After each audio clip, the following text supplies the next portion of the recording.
Olá, sou Luciano Merlin, sócio da Nildin Gestão Contábil.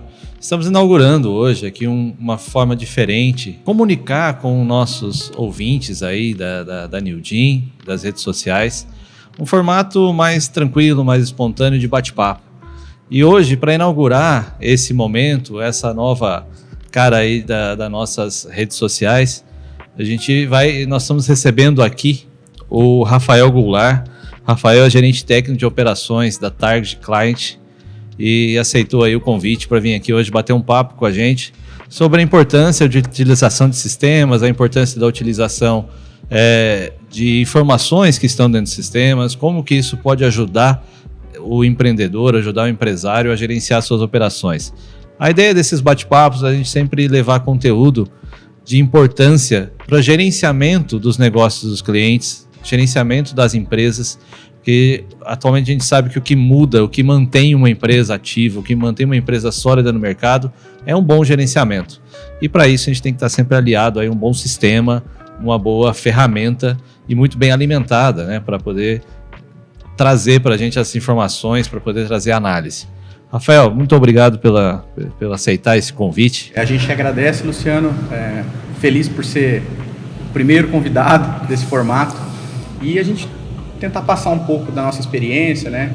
A Target ela tem mais de 26 anos no mercado e estamos à disposição para esclarecer as dúvidas do pessoal aí. Para a gente começar, fala um pouquinho dos sistemas da Target, que tipo de empresa ele atende, quais as particularidades, uma visão geral para a gente. Ela começou, de uma certa forma, atendendo grandes empresas, grandes indústrias, né?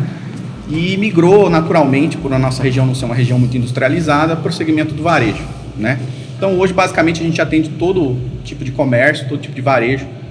O sistema, na verdade, ele contempla alguns módulos que são essenciais para uma boa gestão, como o módulo de faturamento, módulo de finanças, que engloba contas a pagar, contas a receber, banco e caixa, controle de estoque, compras. E aí a gente só não trabalha com os módulos de escrita fiscal, que aí fica com o escritório de contabilidade e folha de pagamento, certo? Mas os demais módulos a gente trabalha por completo e dá total suporte para isso. É muito, muito interessante uma situação que geralmente nos escritórios de contabilidade, nas empresas a gente vê com os clientes, que o cliente sempre espera, né, que o contador passe informações, quando na verdade é o contrário que tem que acontecer, né? O contador ele tem que receber informações para poder traduzir e para poder ajudar na tomada de decisão, né? E essa forma de receber essa informação, de chegar para a gente isso, nada mais certo. Aí eu queria a sua opinião em relação ao registro dentro do sistema, né? Porque não basta a gente ter um sistema completo e usar ele só para tirar nota, né? Você fala um pouquinho dessa importância de registrar, de realmente contemplar dentro de um sistema aí de informática toda a movimentação de uma empresa. Na verdade, o que acontece é que o sistema, obviamente, ele é uma ferramenta, certo? Então, via de regra, as pessoas elas ficam acostumadas a trabalhar só com o básico, né? E hoje, principalmente com a pandemia, né, veio demonstrar, sinalizar para nós que, na verdade, nós precisávamos de dados, de informações mais rápido possível para poder tomar uma decisão mais assertiva. E a partir daí, houve sim uma consciência por parte do empreendedor, né, do empresário, em ter uma melhor gestão, né? Com isso, a gente conseguiu trazer esses lançamentos de forma gerencial, né, certo, para o sistema, para que também a gente pudesse honrar ou cumprir com as obrigações que, na verdade, todo empresário tem que entregar. Exemplo, até a gente sempre comenta, chega no dia de entregar a guia, né, que você vai pedir os arquivos fiscais. Chega no final do ano, que a gente tem que entregar as obrigações de inventário, aí que vai se preocupar com o controle de estoque. E aí ter que levantar custo de mercadoria, né? Às vezes não controla, não dá entrada numa nota fiscal, não forma um custo. E aí, como é que a gente faz isso? Sobra na mão do contador para resolver esse problema? Entendeu? O contador ele tem que, obviamente, orientar e também conduzir os nossos clientes em comum para trazer essa informação para ele poder entregar as obrigações. Não necessariamente ele tem que fazer isso, né? Isso é obrigação de cada negócio. É importantíssimo essa movimentação está bem consolidada, né? Porque às vezes a gente se depara com algumas situações, né? É mais interessante a empresa com simples e com contribuído com o lucro real, dependendo do tamanho. E fica nessa pergunta, essa dúvida, mas essa dúvida sempre com base no achismo, né? Com base no o vizinho me falou, meu colega me falou que o lucro real é melhor. Nunca com uma análise técnica, sempre com uma análise informal, né? Eu acho melhor, eu acho que é melhor assim, eu acho que vou pagar menos imposto, e na verdade depende de cada cenário, de cada situação. Como é que você vai fazer, como é que você vai tomar essa decisão se não tem dados? Não adianta, né? Não adianta querer que o contador adivinhe, né? A gente tem uma bola de cristal que às vezes adivinha algumas coisas, mas não dá para adivinhar tudo. Então não tem como adivinhar se não tiver essa informação toda consolidada. Então por isso que é muito importante da sua visão, assim. A gente sabe que muitos empresários, grande maioria, embora isso ninguém pode falar que não sabe que isso deveria ser assim, que todo empresário deveria separar as contas particulares das contas da empresa. Mas na prática a gente sabe que isso acaba não acontecendo. Não. Dentro do sistema vai dar para a gente separar isso de uma forma que fique visível, que no final do mês o empresário saiba se o negócio dele deu resultado negativo, positivo, ou se o que está levando o negócio dele para um resultado negativo é o excesso de retirada. Fala para a gente como que dentro aí de um sistema a gente poderia controlar isso daí. O que acontece é o seguinte, existem alguns relatórios, né, que norteiam qualquer negócio, independente do segmento, certo? Então, vou citar dois deles aqui, né, que um deles é o DRE, que é o Demonstrativo de Resultado do Exercício, e o outro é o Fluxo de Caixa, certo? Então, para que o DRE ele serve? Ele serve para a gente poder entender quanto que a empresa precisa vender para pagar toda a despesa que é diretamente ligada com a minha venda, que vai crescer se eu vender mais ou vai diminuir se eu vender menos. E a gente pode exemplificar, por exemplo, os impostos sobre a venda, no caso de muitas empresas que são optantes pelo Simples. A gente tem o Simples Nacional, que é diretamente ligada com a venda. A própria comissão, se a empresa for uma empresa que paga comissão para os seus vendedores. O próprio custo do estoque que eu vendi, certo? Eu preciso, no mínimo, repor ele para continuar a minha operação, entendeu? E aí, como é que a gente chega para saber se o empresário está sangrando a empresa ou não, está misturando as coisas? A partir do momento que o meu ponto de equilíbrio, que é dado pelo DRE, ele é ferido, de alguma forma. E a partir daí, a gente precisa definir, ou eu aumento minha receita, certo? Ou eu corto despesa, né? E aí, aumentando receita, você também tem que projetar que suas despesas variáveis, elas também vão crescer. Então, não adianta simplesmente, deu um gap ali, deu uma diferença negativa, deu um resultado negativo de R$10 mil, significa então que eu tenho que vender mais R$10 mil? Não, porque se eu vender mais R$10 mil, minha despesa variável vai aumentar também. Então, não vai cobrir meu fixo, entendeu? Então, ou seja, o ponto de equilíbrio ele é fundamental. A partir do momento que a gente enxerga que o ponto de equilíbrio está ok, certo? A gente tem que também utilizar o fluxo de caixa, porque o DRE dá o ponto de equilíbrio, que é quanto que a empresa precisa vender para pagar, para sobreviver.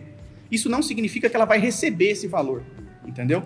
Então, o fluxo de caixa ele vem como um relatório complementar que nos ajuda, na verdade, a enxergar a minha saúde financeira. Se eu tenho fluxo de caixa, se eu tenho programação financeira, se eu estou recebendo aquilo que eu vendi, se eu estou honrando com os meus compromissos dentro também do prazo que eu negociei com os meus fornecedores. Caso contrário, eu tenho que sempre recorrer ao quê? Ou capital de giro, ou esses mecanismos aí que não são sadios, de antecipação de cartão, de desconto duplicata, que acaba tirando uma parte do lucro, porque fica tudo em taxas, né, de antecipação. E atualmente, com o esmagamento da lucratividade, você fazer uma antecipação de cartão de crédito, praticamente seu lucro vai embora e até um pouco mais que ele. Né? Justamente. E respondendo a sua pergunta, é a partir daí que a gente começa a medir aonde está sendo o maior gargalo do negócio.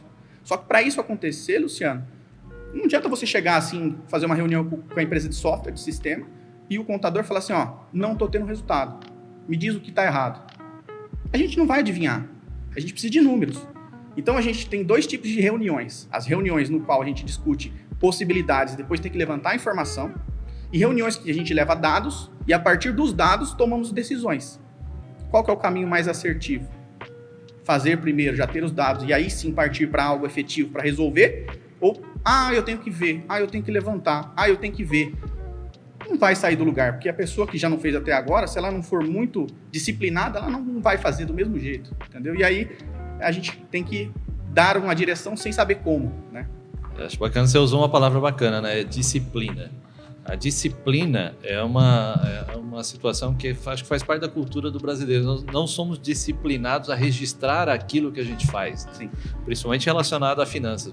Por isso que nós temos um problema gigante que é de gerenciamento financeiro, de cultura financeira. Porque nós não temos a cultura, né? A disciplina de anotar tudo que a gente faz. Né?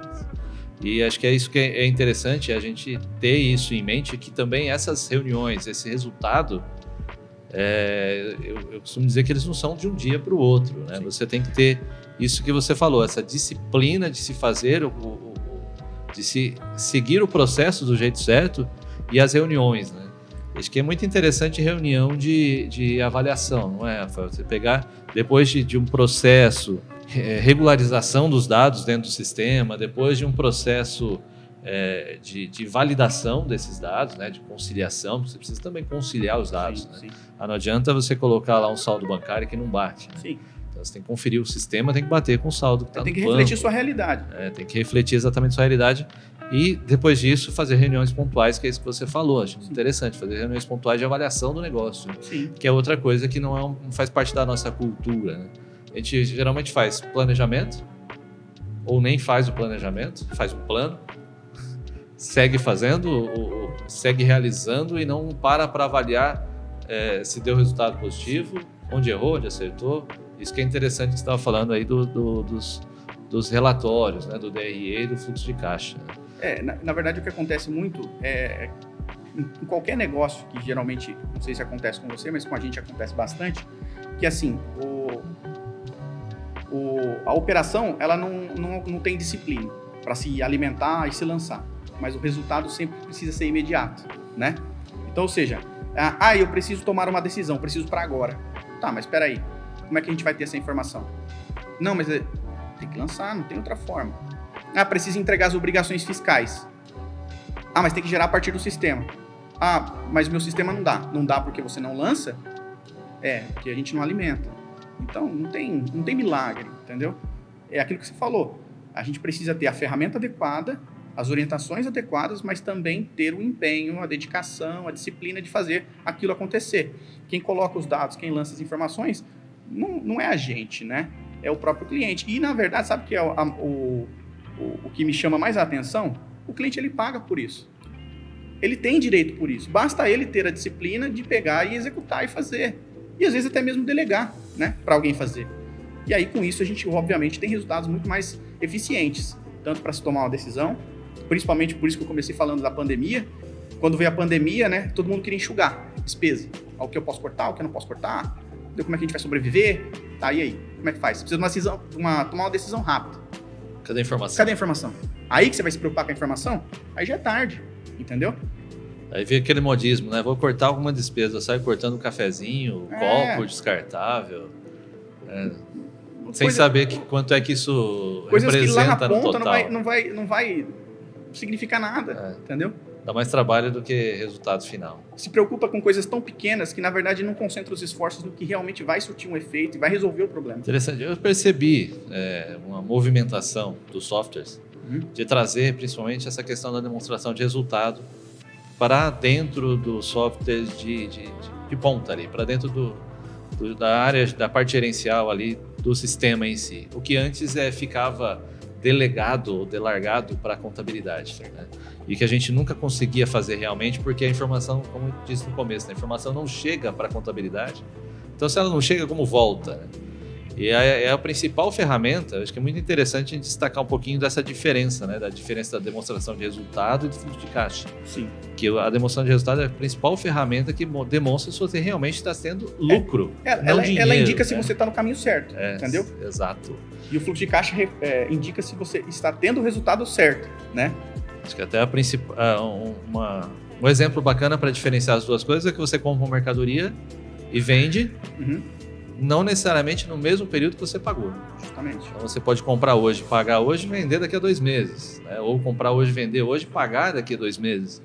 Então esse gerenciamento das duas ferramentas é interessante para o sucesso do negócio também, né?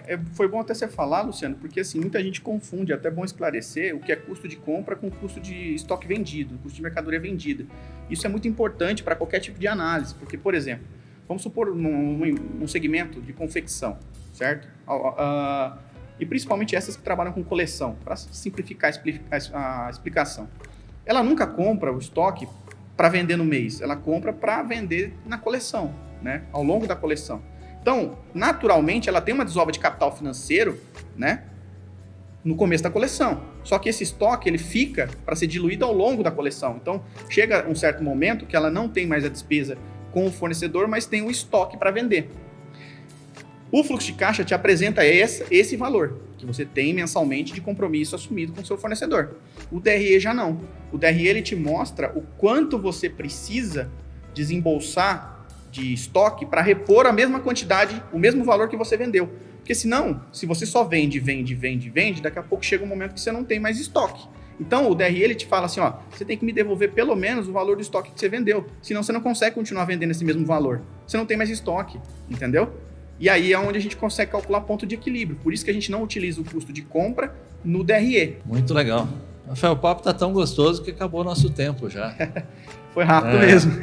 Então a gente está chegando aqui ao fim desse bate-papo, mas bate-papo bem agradável, bem legal, tranquilo. É essa a ideia desse momento, a gente realmente bater um papo. Bater um papo sobre negócio, bater um papo sobre as ferramentas de negócio. Né? Então, eu quero aqui te agradecer de novo. Agradecer aqui, nós recebemos nesse primeiro episódio, nessa inauguração de uma ferramenta diferente para levar informação aí para a internet. Agradecer de novo aqui o Rafael Goulart, que é gerente técnico de operações da Target Client. E aí, dizer a todos que a gente vai ter outros bate-papos, Rafael, a gente convidar aí uma outra vez aí pra gente voltar a conversar um pouco mais. A gente veio com o maior prazer, porque foi tão rápido, né? Passou tão rápido. Tudo que é papo bom passa rápido, né? Passa Tudo que a gente vai num bate-papo de amigos, a gente chega tarde em casa, porque passa rápido, a gente não vê a hora. Mas muito obrigado. A gente agradece, a gente sempre vai estar à disposição. Até mais, agradeço a todos, até a próxima. Até mais.